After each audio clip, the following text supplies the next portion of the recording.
না ভোটের বিধান ফিরছে, ইসি সানাউল্লাহ।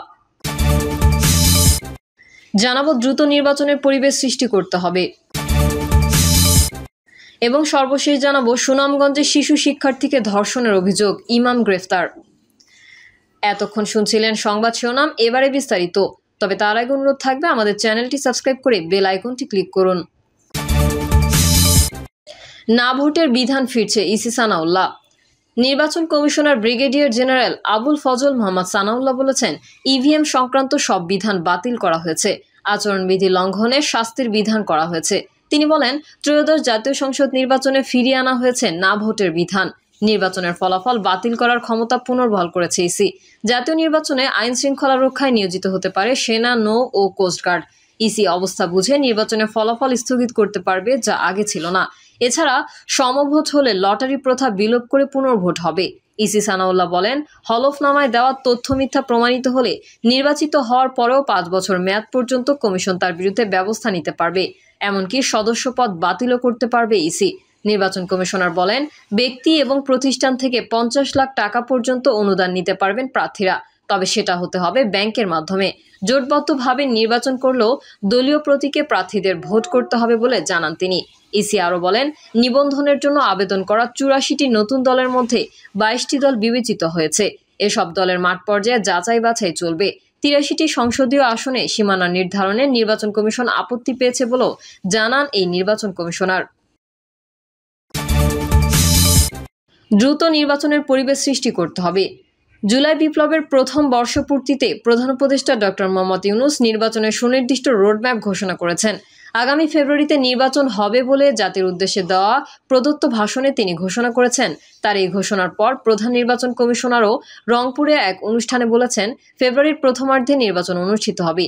নির্বাচন অনুষ্ঠানের জন্য রাজনৈতিক দলগুলো এবং দেশের জনগণ অধীর আগ্রহে অপেক্ষা করছে। নির্বাচন ঘোষণার পর সারা দেশে যেমন একদিকে স্বস্তি এবং আনন্দের প্রকাশ দেখা যাচ্ছে, অন্যদিকে দেখা যাচ্ছে উৎকণ্ঠা ও শঙ্কা। প্রধান নির্বাচন কমিশনারের ঘোষণার পর এখনও অনেকের মধ্যে সন্দেহ যে শেষ পর্যন্ত কি নির্বাচন হবে, নাকি অন্য কোনো অনভিপ্রেত পরিস্থিতি, সহিংসতা বা অরাজকতা নির্বাচনের পথকে বানচাল করে দেবে। নির্বাচনের তারিখ ঘোষণার পরও নির্বাচন নিয়ে সংশয় কাটেনি। এই সংশয় না কাটার কারণ মোটা দাগে 5টি। বিভিন্ন স্থানে মব সন্ত্রাস, চাঁদাবাজি, ছিনতাই ও ভয়াবহ আকার ধারণ করেছে। প্রধান উপদেষ্টার ভাষণের পরপরই গাজীপুরে সন্ত্রাসীদের হাতে সাংবাদিক আসাদুজ্জামান তুহিন মারা গেছেন। যেভাবে তাকে হত্যা করা হয়েছে তা শুধু নজিরবিহীন নয়, পৈশাচিকও। এই ধরনের পৈশাচিক ঘটনা জনমনে ব্যাপকভাবে শঙ্কা সৃষ্টি করে।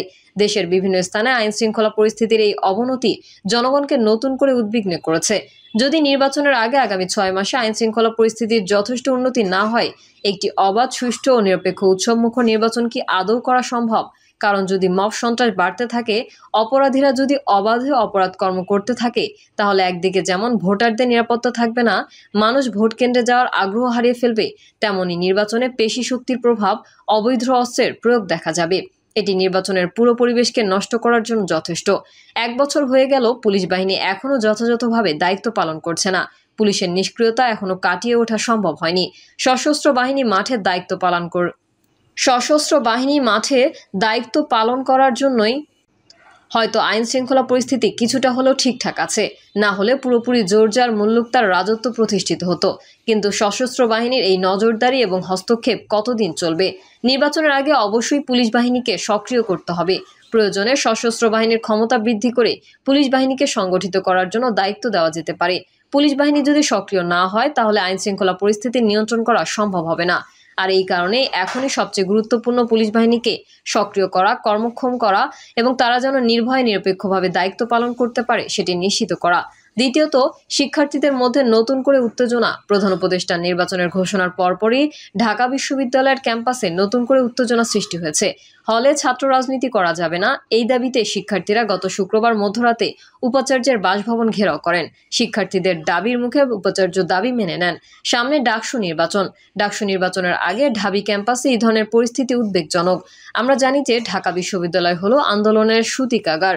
যে কোনো ঘটনা বা দুর্ঘটনা ঢাকা বিশ্ববিদ্যালয়ে ঘটলে সেটি সারা দেশে পল্লবিত হতে বেশি সময় লাগে না। কাজেই অন্তর্বর্তী সরকারকে ঢাকা বিশ্ববিদ্যালয়ের পরিস্থিতি গভীরভাবে পর্যবেক্ষণ করতে হবে।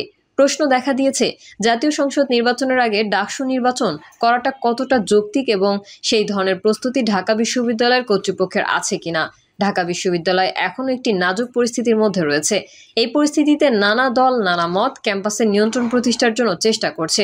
ফলে প্রতিনিয়তই ক্যাম্পাসে নানা রকম উত্তেজনা তৈরি হচ্ছে। গত 5ই আগস্ট ছাত্র শিবিরের সঙ্গে বাম ছাত্র সংগঠনগুলোর বিরোধ আমরা দেখেছি। আবার ছাত্র দলের হল কমিটি ঘোষণা নিয়ে যেভাবে উপাচার্যের বাসভবন ঘেরাও করা হয়েছে, তাতে একটি বিষয় স্পষ্ট হয়েছে, বিশ্ববিদ্যালয় ক্যাম্পাস এখনও উত্তপ্ত। ডাকসু নির্বাচনকে ঘিরে সামনে এই উত্তাপ আরও বাড়বে। এখানে একটি গোষ্ঠী নির্বাচন বানচালের জন্য যদি সক্রিয় চেষ্টা করে, তাহলে অবাক হওয়ার কিছু নেই। ঢাকা বিশ্ববিদ্যালয়ের মতো অন্যান্য বিশ্ববিদ্যালয় ক্যাম্পাসগুলোর পরিস্থিতিও স্বাভাবিক নয়। ক্যাম্পাসগুলো বিশ্ববিদ্যালয় কর্তৃপক্ষের নিয়ন্ত্রণে নেই। বিশ্ববিদ্যালয় কখনো পুলিশ বা আইন শৃঙ্খলা রক্ষা বাহিনীকে দিয়ে নিয়ন্ত্রণ করা যায় না, যাবেও না। ঢাকা বিশ্ববিদ্যালয় সহ পাবলিক বিশ্ববিদ্যালয়গুলোর পরিস্থিতি স্বাভাবিক করতে দরকার বিশ্ববিদ্যালয় কর্তৃপক্ষের নিবিড় পরিচর্যা তৎপরতা। ডাকসুর নির্বাচনকে ঘিরে যেন কোনো অনাকাঙ্ক্ষিত পরিস্থিতির সৃষ্টি না হয়, সেই ব্যাপারে কঠোরভাবে দায়িত্ব পালন করতে হবে। শুধু নির্বাচনের তারিখ ঘোষণা করে বিশ্ববিদ্যালয় কর্তৃপক্ষ যদি তামাশা দেখতে চায়, তাহলে সেটি হবে বড় ভুল। ডাকসু নির্বাচনে কোনো অনাকাঙ্ক্ষিত পরিস্থিতির সৃষ্টি হলে তার মাশুল দিতে হবে গোটা দেশকে। তার প্রভাব অনিবার্যভাবেই জাতীয় নির্বাচনের উপর পড়বে। কাজেই ডাকসু নির্বাচন এবং অন্যান্য পাবলিক বিশ্ববিদ্যালয়ের নির্বাচনগুলো অত্যন্ত সতর্কতার সঙ্গে করতে হবে।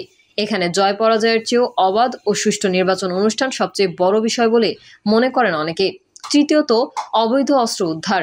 প্রধান উপদেষ্টার নির্বাচনের রোডম্যাপ ঘোষণার পর আমরা দেখেছি যে ঢাকার বিভিন্ন স্থান থেকে অবৈধ অস্ত্র উদ্ধার করা হচ্ছে। এই অস্ত্রগুলো গত বছর 5ই আগস্টের পরে বিভিন্ন থানা থেকে লুণ্ঠিত, সেটা বুঝতে কারো অসুবিধা হওয়ার কথা নয়। আর এসব অবৈধ অস্ত্র এখনও ছড়িয়ে ছিটিয়ে রয়েছে বিভিন্ন স্থানে। অনেকের ধারণা এই অবৈধ অস্ত্রগুলো আইন শৃঙ্খলা পরিস্থিতির অবনতির একটি বড় কারণ। আগামী জাতীয় সংসদ নির্বাচনেও এই অবৈধ অস্ত্রগুলো ব্যবহার হতে পারে। আর এই কারণেই সরকারের অনতিবিলম্বে অবৈধ অস্ত্র উদ্ধারের জন্য অভিযান পরিচালনা করা উচিত। এসব অবৈধ অস্ত্র উদ্ধার করা না হলে আগামী নির্বাচনের শঙ্কা উৎকণ্ঠা কাটবে না। আমাদের মনে রাখতে হবে, কেবল একটা নির্বাচন অনুষ্ঠানই একমাত্র কথা নয়। নির্বাচন যেন অবাধ, সুষ্ঠু ও নিরপেক্ষ হয়, সেটি নিশ্চিত করাটাই হলো সবচেয়ে গুরুত্বপূর্ণ। সেটি করার জন্য অবৈধ অস্ত্র উদ্ধারের কোনো বিকল্প নেই। দেশে নতুন করে সন্ত্রাসী চাঁদাবাজির দৌরাত্ম্য বেড়েছে। তারা তাদের নেটওয়ার্কের মাধ্যমে নতুন করে আধিপত্য বিস্তারের চেষ্টা করছে। সঙ্গে কিশোর গ্যাংয়ের উৎপাত সীমাহীন পর্যায়ে পৌঁছেছে। এই কিশোর গ্যাং এবং শীর্ষে সন্ত্রাসীদের কঠোর নজরদারির মধ্যে আনতে হবে। তাদের আইনের আওতায় আনতে হবে। কোন বিবেচনায় কিভাবে তারা জেল থেকে ছাড়া পেল, সেটি অবশ্যই দেখতে হবে। অবৈধ অস্ত্র উদ্ধার, শীর্ষ সন্ত্রাসী এবং কিশোর গ্যাংয়ের বিরুদ্ধে যদি দ্রুত কঠোর ব্যবস্থা গ্রহণ করা না যায়, তাহলে আগামী নির্বাচনে বড় ধরনের সহিংসতার আশঙ্কা কেউ উড়িয়ে দিতে পারে না। চতুর্থত, স্বাভাবিক পরিবেশ সৃষ্টি করতে হবে। নির্বাচনের আর মাত্র 6 মাস বাকি আছে। এই সময় দেশকে একটি স্বস্তিদায়ক পরিস্থিতির মধ্যে আনতে হবে। সরকারকে ব্যবসা বান্ধব পরিবেশ তৈরি করতে হবে, কারণ ভোটের উৎসব তখনই সফল হবে যখন দেশের মানুষ শঙ্কাহীন স্বস্তিতে থাকবে। বিভিন্ন শ্রেণী ও পেশার মানুষ নির্ভয়ে তাদের মতামত প্রকাশ করতে পারবে, তাদের চিন্তা ভাবনাগুলোকে রাজনৈতিক দলের কাছে বলতে পারবে। সারা দেশে যেই ব্যবসায়ীদের হয়রানি করা হচ্ছে, বিভিন্ন ব্যবসায়ীর ব্যাংক অ্যাকাউন্ট জব্দ করা হচ্ছে, ভুয়া হত্যা মামলা সহ নানা ধরনের নিপীড়নমূলক পদক্ষেপ গ্রহণ করা হচ্ছে, তা অনতিবিলম্বে বন্ধ করে ব্যবসা বান্ধব বা অর্থনীতি বান্ধব একটি পরিস্থিতি সৃষ্টি করতে হবে। অন্য পেশাজীবীদের কর্মক্ষেত্রে নিরাপত্তা নিশ্চিত করতে হবে। চাঁদাবাজদের হাত থেকে ব্যবসায়ীদের মুক্ত করতে হবে। এই 6 মাসে ব্যবসায়ীদের নির্ভয়ে বিনিয়োগ এবং ব্যবসা করার সুযোগ তৈরি করতে হবে। একটি স্থিতিশীল আর্থসামাজিক পরিস্থিতি ছাড়া অবৈধ ও সুষ্ঠু নির্বাচন হয় না, এটিই বাস্তবতা। সরকার যত তাড়াতাড়ি এই বাস্তবতা উপলব্ধি করবে, তত ভালো হবে। পঞ্চমত, উপদেষ্টা মণ্ডলীর মধ্যে অনেকের বিরুদ্ধে নানা রকম অভিযোগ উঠেছে। সম্প্রতি একজন সাবেক সচিব প্রকাশ্যে 8 জনের উপদেষ্টার বিরুদ্ধে দুর্নীতির অভিযোগ করেছেন। 8 জন উপদেষ্টা দুর্নীতির সঙ্গে যুক্ত কিনা সেই বিতর্কে আমি যেতে চাই না। তবে কয়েকজন উপদেষ্টার বিরুদ্ধে যে সুনির্দিষ্ট অভিযোগ রয়েছে, তা অস্বীকার করার উপায় নেই। বিশেষ করে ছাত্রদের প্রতিনিধি হিসেবে যে 2 জন উপদেষ্টা রয়েছেন, নির্বাচনের তফসিল ঘোষণার পর ওই 2 জন উপদেষ্টার অনতিবিলম্বে পদত্যাগ করা উচিত, কারণ তাদের সঙ্গে এনসিপির সম্পর্ক এখন প্রকাশ্য হয়েছে।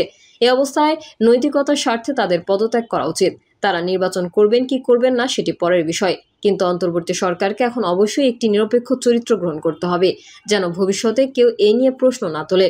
2 উপদেষ্টাকে নিয়ে তাদের এলাকায় এবং ঢাকার নানা রকম প্রশ্ন উঠেছে। যেখানে তিনি যাচ্ছেন সেখানেই বিতর্ক সৃষ্টি করছেন। এরকম পরিস্থিতিতে নির্বাচনের রোডম্যাপ ঘোষণার পর তাদের উপদেষ্টা মণ্ডলীতে থাকা যৌক্তিক কিনা সেই প্রশ্ন উঠেছে।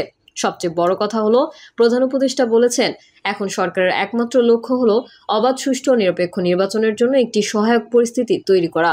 সেই সহায়ক পরিস্থিতি সৃষ্টির জন্য একযোগে সবাইকে কাজ করতে হবে।